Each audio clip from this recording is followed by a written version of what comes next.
You're entering the Blitz with your host, Matt Maldonado, on Madness4life News.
Welcome, ladies and gentlemen.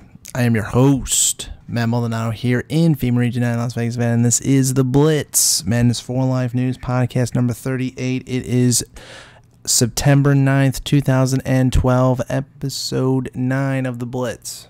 I already said that. Okay. I'm going to be getting into a lot of RT news here today. First off the bat, Russia won't fund UN political influence in Eastern Europe, Putin.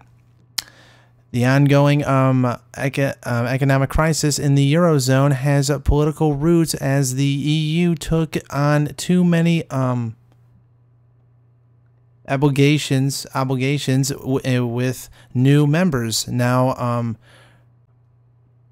Brussels wants Russia to share the plunder, said President Vladimir Putin at the final APEC press conference in Valdvestolk.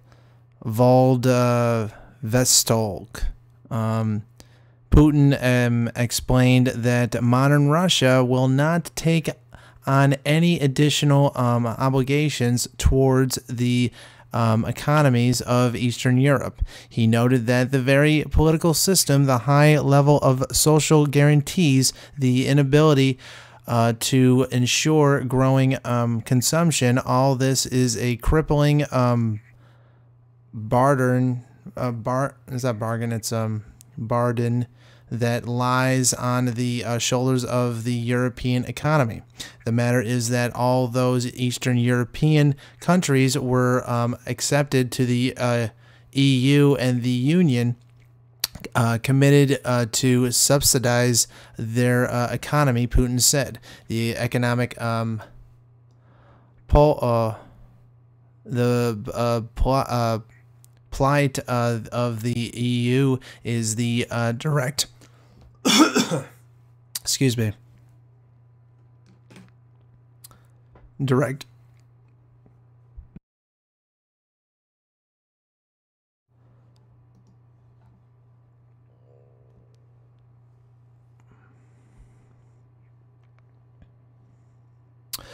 plight of the EU is the direct reason for the antitrust investigation intended by the EU against Russian state corporations, Gazprom, Putin observed. The European Union is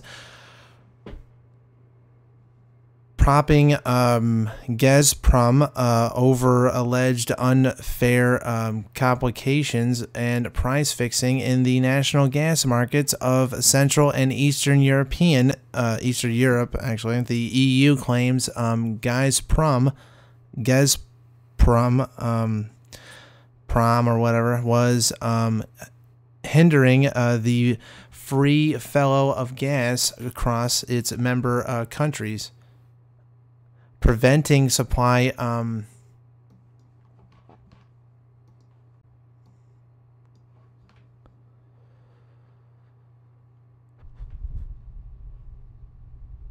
preventing supply deventions and limiting customer choice of delivery points. Brussels, there we go, also suspect Gazprom of imposing unfair prices on its customers by linking the price of gas to oil prices. The company does not admit any wrongdoing.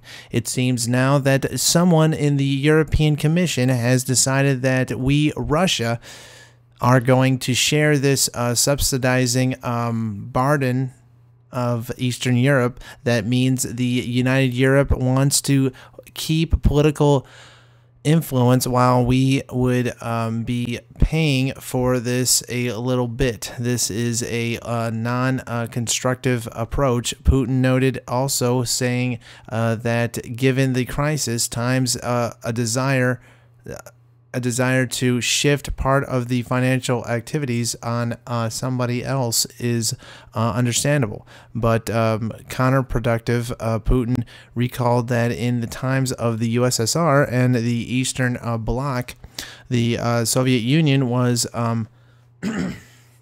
transiting hydrocarbons to its allies for a special price. In our times, we have shifted to market relations with these countries and market formation of prices. Let's stay on the ground of today's reality. The president argued. Russia faces Asia.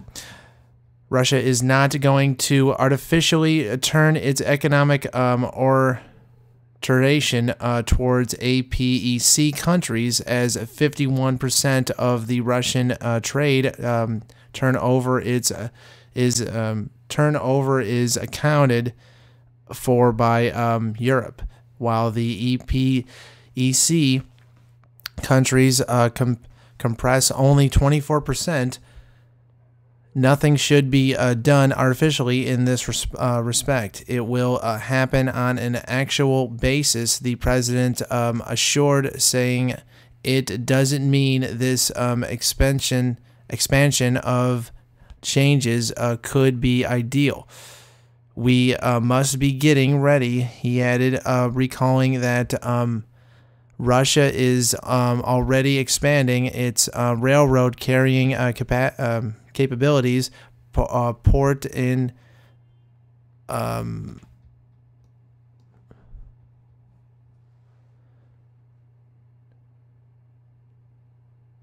electro energy potential in its Far East for the pending trade boost. Vladimir Putin said that modernization of infestation in the area will only be expanded in the future.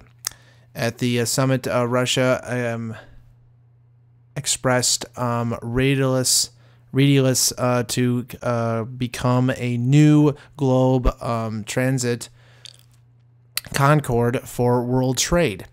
We propose to use transit potential our country to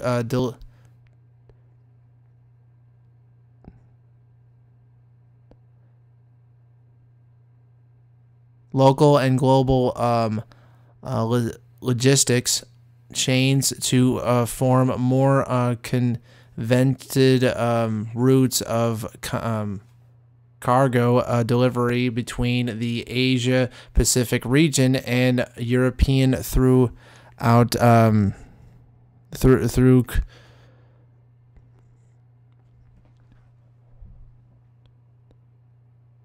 continental Russia and northern sea route, announced Putin, saying that the summit has proved that this new route could eliminate logistic bottlenecks, cramming growing of global trade, and it continues on from there.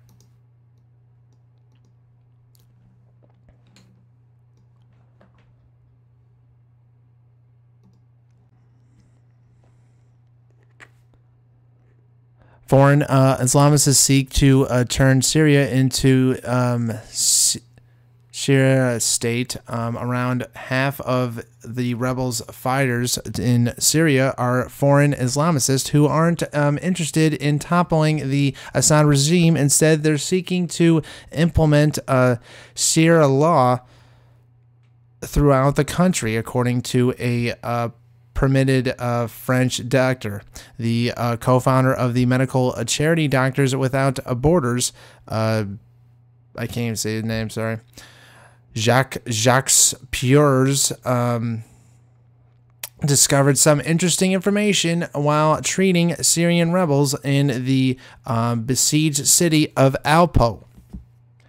According to Pires, 60% of his patients during his 2-week service in Syria were rebels, and about half of those were foreign. He says the fighters aren't focused on the fall of the Assad regime. Instead, they have their eyes on a different kind of price, implementing sharia law throughout the country. It's really something strange to see. They are directly saying that they aren't interested in Bashar Assad's fall, but are thinking about how to take power afterward and set up an Islamic state with sharia law to become part of the world. Martyred, the French doctor told Reuters. And it continues on from there.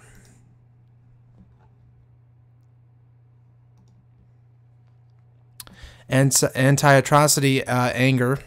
Greeks take to the streets in light of new cuts. Thousands have taken to the streets throughout Greece to protest the drastic budget cuts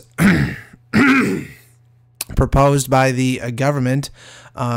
Minor shuffles with riot police took place in Tharlaki. Sorry, I can't say the city's name. After you can actually follow that on RT if you want to know what the name is of the town.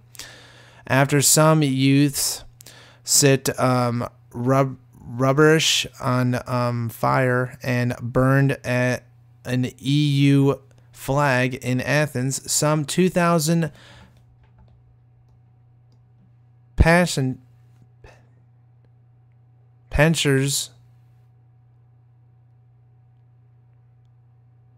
marched through the city to protest newly announced pension cuts.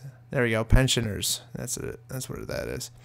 It was announced that those who earn more than 1,000 euros a month will have 10% of their pension axed. This is despite a 25% cut over the last 2 years. They have cut over pensions into little pieces. They've imposed an unfair property tax. Our taxes on petrol. The supermarkets are expensive. They have squeezed the life out of us. They've disgraced us, a pensioner told AP.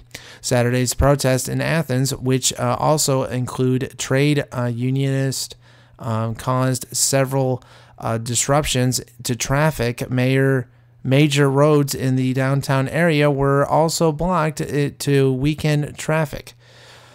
Meanwhile, several demonstrations are taking place in the northern city in Greece. The largest one in by military and police personnel will protest wage cuts, and it continues on from there.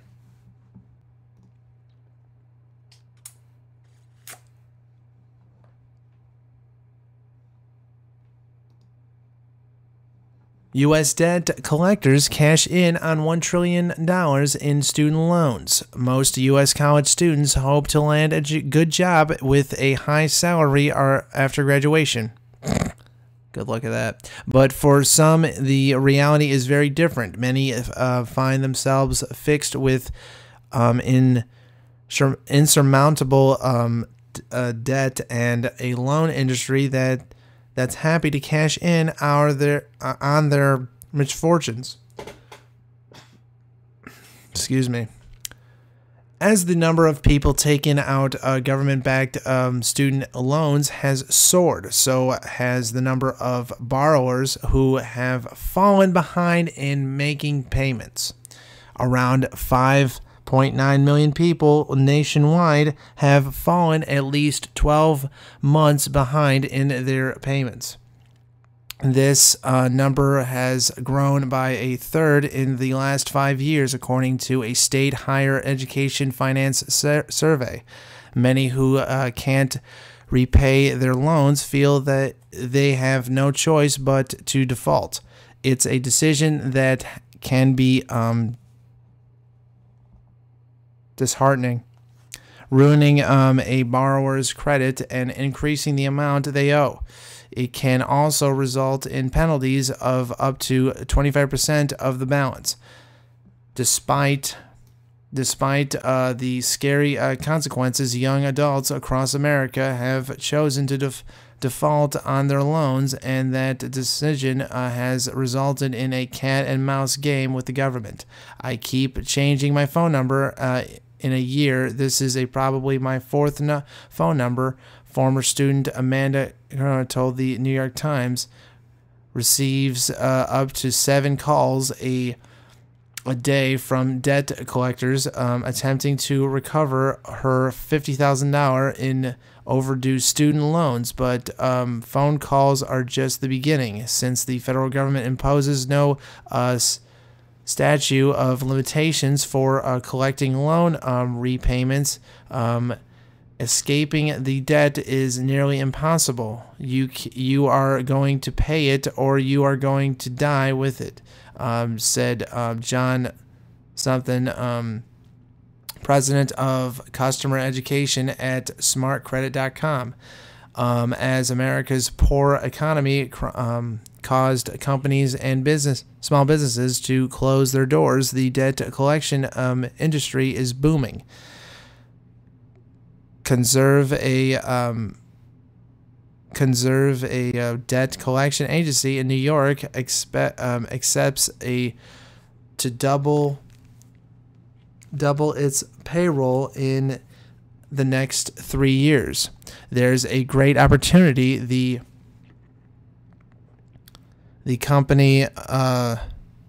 company's president and founder, David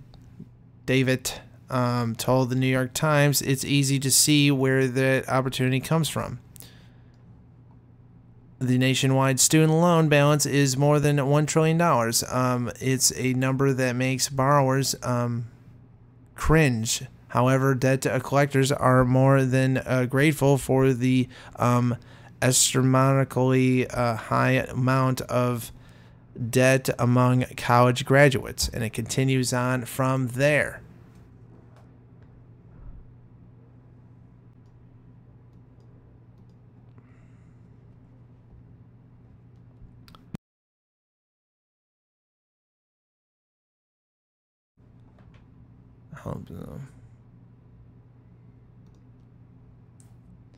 Controversial.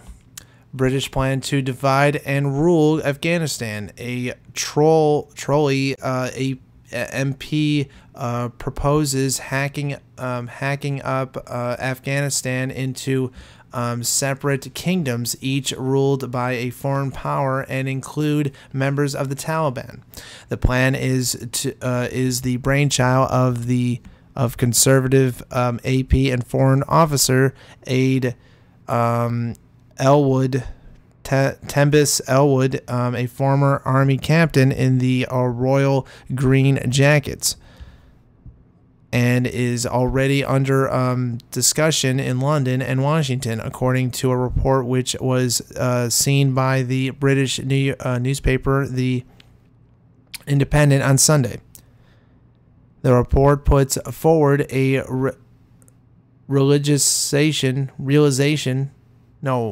regionalized state. There you go.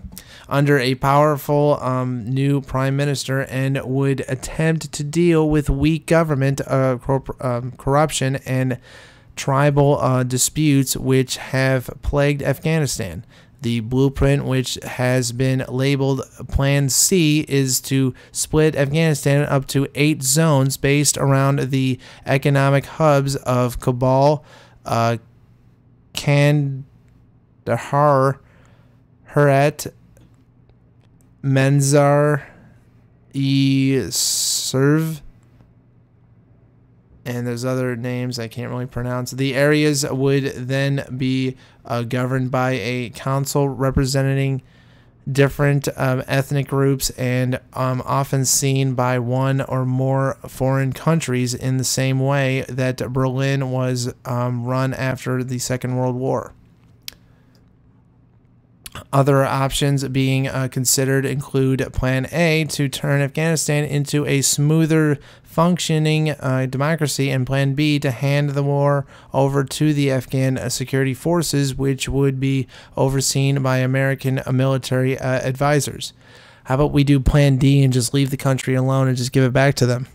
But hey, we're not going to do that. Elwood warned that Afghanistan faces a bleak future once the International Security Forces ISAF withdraws at the end of 2014. He also said that the Taliban will not enter into a meaningful dialogue if there is no visible political strategy within which they can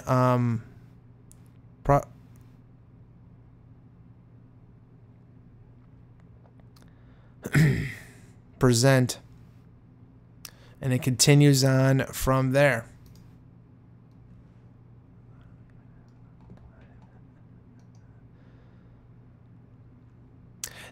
Deadly blast engulf Iraq with string of bombs, killing at least 58 people. At least 58 people have been killed and about 240 wounded as separate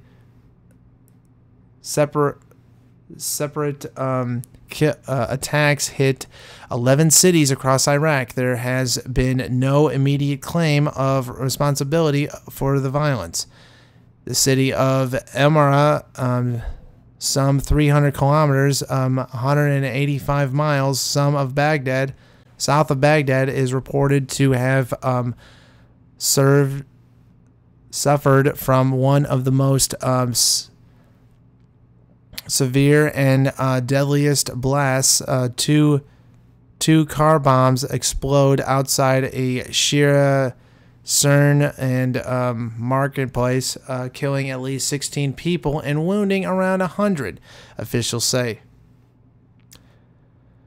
As the local hospital attempts scores of injured in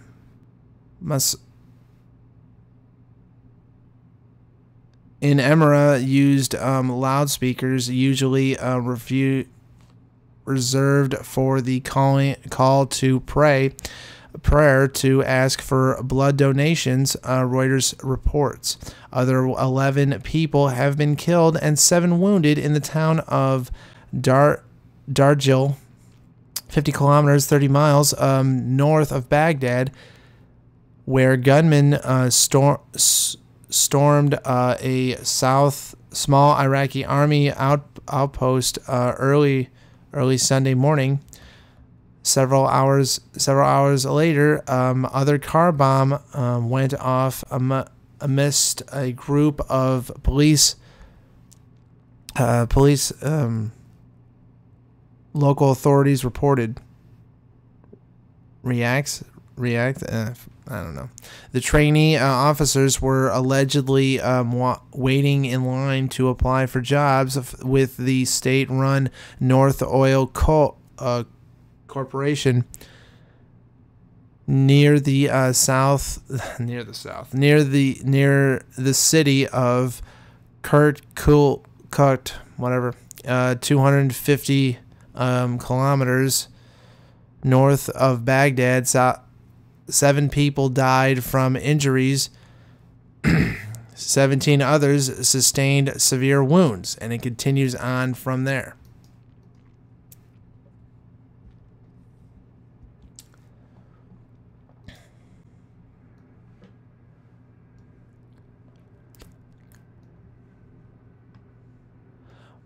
Want to make international friends and fight crime? Join German FBI. Germans advocate of the FBI has put out a notice inquiring about highly trained computer professionals who know how to exploit Windows. Yeah, exploit Windows. Speak different languages and fight the bad guys. In short, Germany is developing its own spyware. Although the BKA job offer is not overt, it is neither by any means secret. Germany is seeking to deploy its own state brand of spyware in an effort to fight crime and get terrorism.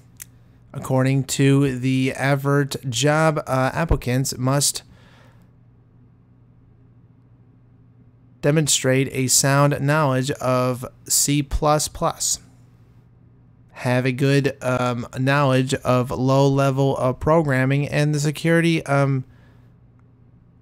security machines of Windows, and exhibit a high degree of creativity. Also, if selected, the applicant will be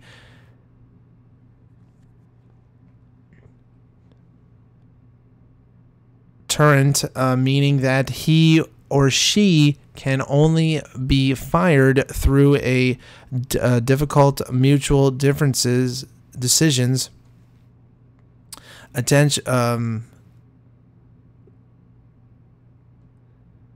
Guaranteeing the applicant a large career in the agency, and it continues on from there.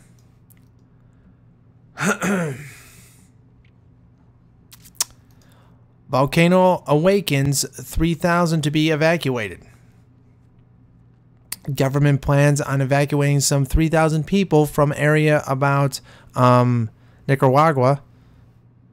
It's Nicaragua, I think. Yeah, Nicaragua. Volcano has it spewed out a column of ash and gas 5 kilometers high into the air.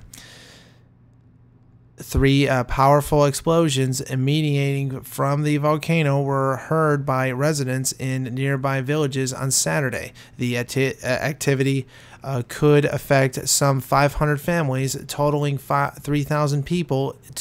So we decided to evacuate them, said Guillermo Gonzalez, executive director of the government's disaster agency. Nicaragua's Geological Institute confirmed it had detected strong activity coming from the epicenter. The plumb from a cloud extending 48 kilometers from the 1,745 meter San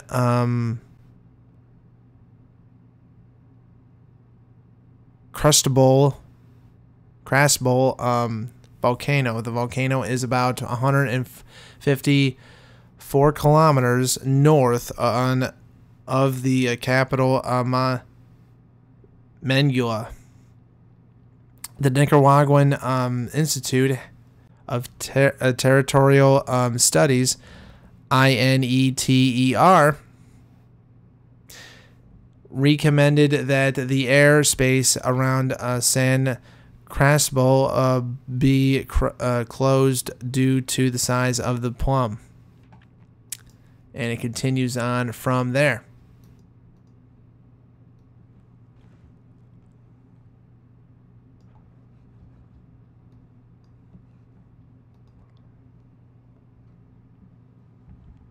When Vladimir Putin, here we go. Putin rebuffs crane critics. Try to fly it yourselves. Damn it. Excuse me. When Vladimir Putin led a flock of cranes. Jeez, I can't even speak today.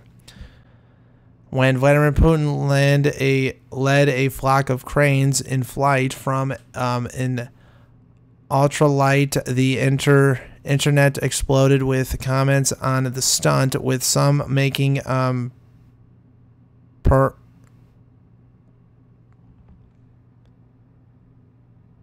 polymerase I can't even fucking speak today. Sorry about that. I can't even read today. I'm just so tired from last night.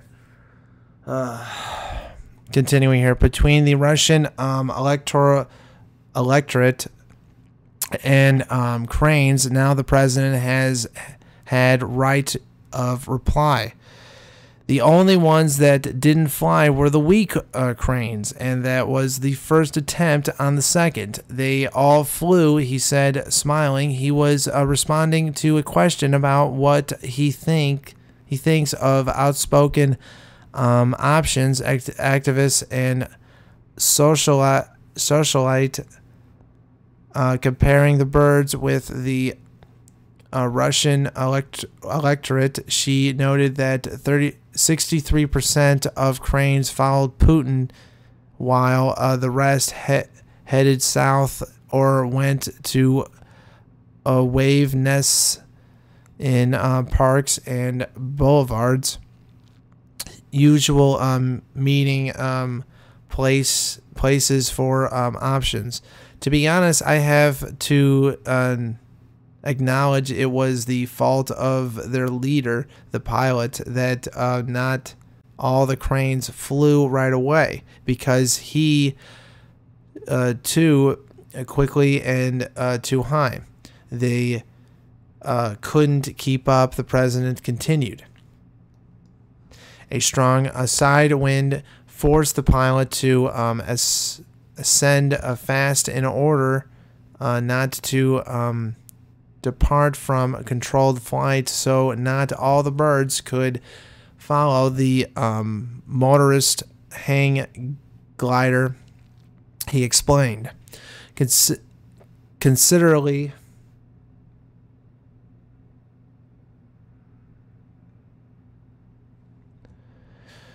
there are birds that do not fly in flocks and wave nests separately. So it goes. This is a different problem. Still, there are a part of our population and have to be treated with care, however possible, said the president. On September 5th, on his way to one of the cities in Russia where the APES summit was about to begin, Putin made a brief stop in Serbia's Salkur hard to take part in the Flight of Hope experiment. Trading settled birds to navigate the sky ahead of their winter migration,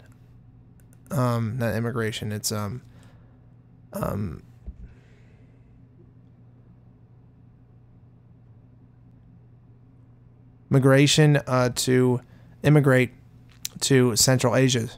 And it continues on from there. Last article. In U.S. news, rare tornado hits New York City. A tornado has hit New York City and caused some damages. The National Weather Service says the powerful twister, which originated at sea, disrupted power lines and uprooted several trees in a beachfront area of New York. Videos made by eyewitnesses showed a swirling air column moving towards the shore.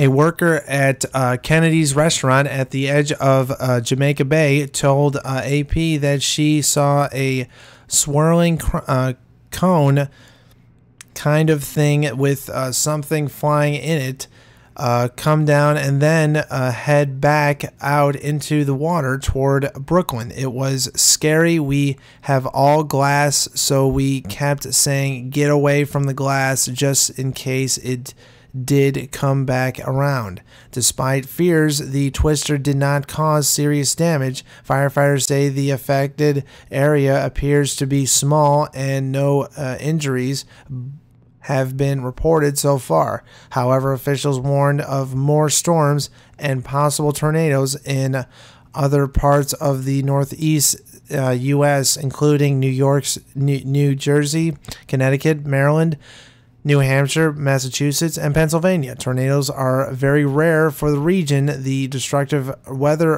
phenomenon is typical for Midwestern states.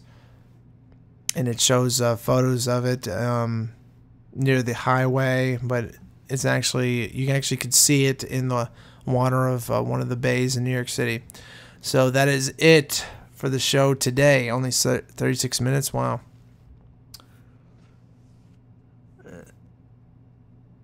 You can follow me tomorrow at 12. Hopefully I'll be awake by then, because right now my voice is kind of messed up from last night.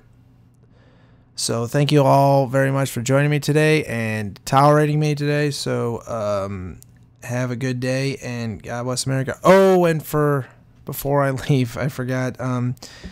If you want to subscribe to my channel, you can hit that subscribe button, or you can also follow me on the links below, or you can follow also Close to Modern's Bargain with the World. You can follow them on the links below. So thank you very much so much for joining me today, and have a good day.